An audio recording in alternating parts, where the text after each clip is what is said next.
Welcome. My name is Dr. Shripad Joshi. I'm a researcher and an entrepreneur, also a CSPC volunteer member. It is my pleasure today to interview Dr. Jeffrey Crelinsten, who is a CEO and a publisher and a well-known figure in Canada. I also thank him for his support and his organization's support, his research money's support to CSPC. As a longtime historian, you have dealt with a lot of policy problems. What do you think is one science and technology policy framework that is hindering commercialization and creating issues for new budding entrepreneurs to take up the task? So S&T policy is based on a flawed concept of innovation, a misunderstood concept of innovation and commerce. Policy documents use innovation as a synonym for invention. A discovery or an invention isn't innovation unless it's creating value for a user or a customer. So all the policy documents have it wrong. Innovation is about making life better for someone, creating value. Agreed. And so as long as you think that innovation is the same as invention and discovery, you're going to do the wrong thing. So S&T policy is based on a push model.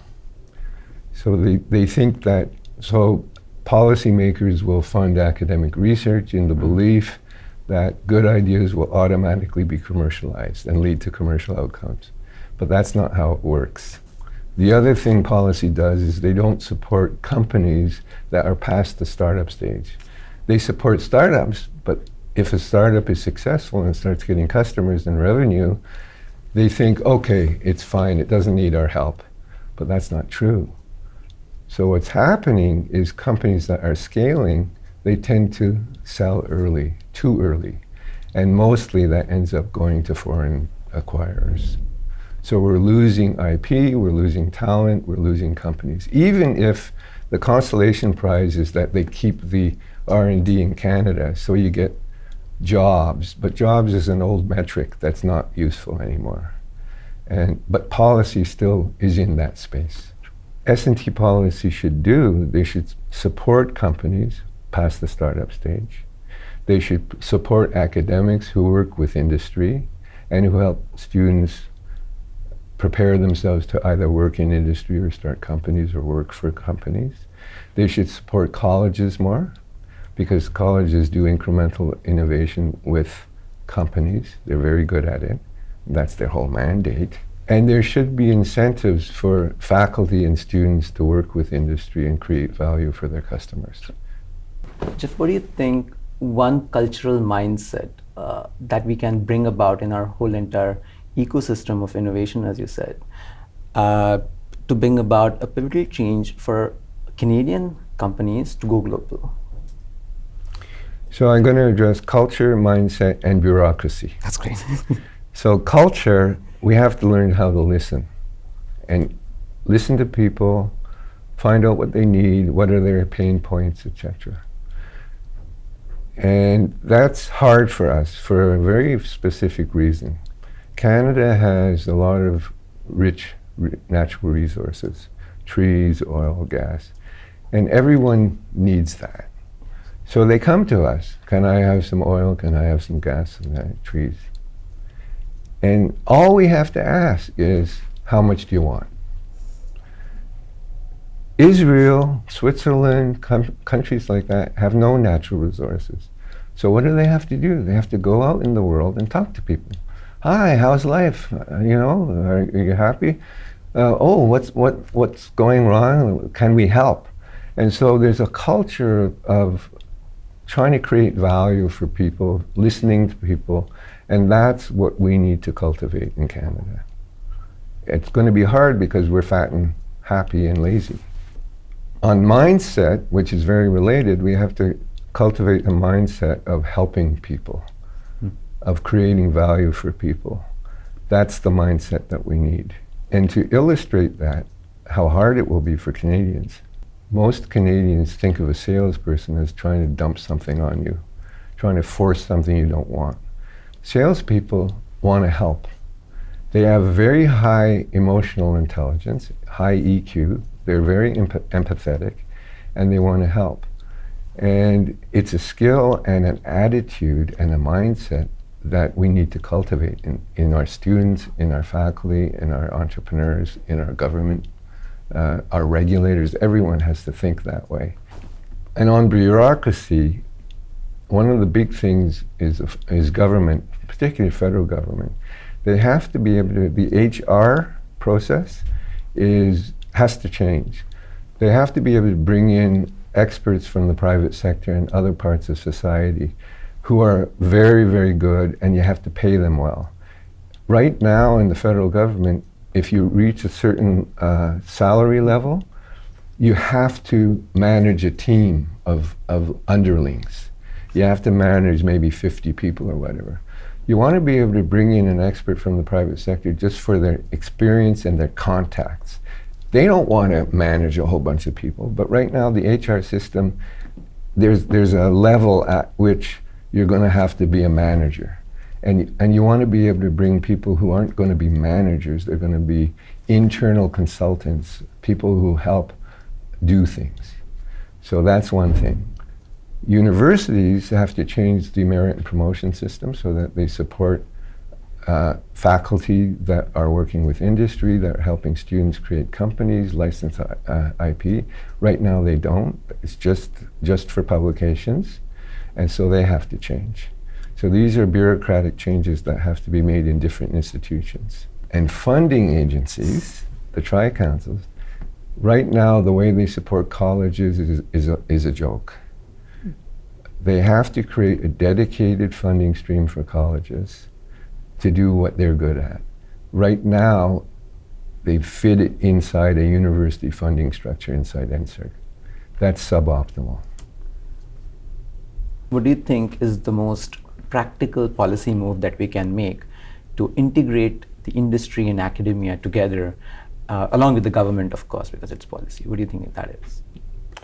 You have to create opportunities for people to interact, for collisions. So you have to create opportunities where industry, government, academia, employers, youth, all stakeholders in the society and ecosystem can interact and can co-create solutions. First of all, talk about how do we make life better for Canadians and the world, brainstorm about it, listen to one another. Everyone has different goals, institutional goals, individual goals. Listen to one another and find common ground and work out solutions. Let me give you an example. I forget what it stands for, and I'm embarrassed about that, but there's an organization in Montreal called CRIAQ, C-R-I-A-Q, and it's an aerospace association. And what they do is they'll get, like CAE is a big company in aerospace, they make simulators. So they'll get the chief technology officer of CAE, and they'll bring them to a university, and they'll get faculty, postgraduates, and graduate students in the room. Everyone signs a non-disclosure agreement, and the CTO gives a talk. Here's what we're looking at 3 years down the line. This is the technology we're exploring. We don't know how to quite do it. It's going to really improve our service to customers. And then there's a discussion, an open, like a brainstorming session. And a graduate student might say, well, I'm working on this project. Would that be helpful? CTO, well, not quite.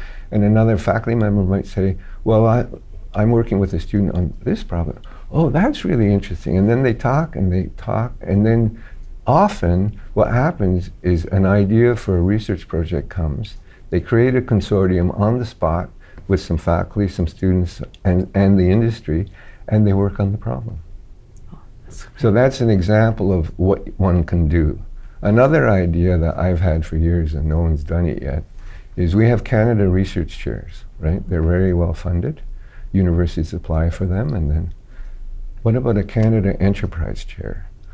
There's many entrepreneurs like yourself who've done well, who want to give back. Some of them want to teach. Some of them want to be in an academic environment because they all came from that anyway. Well funded, universities apply for them.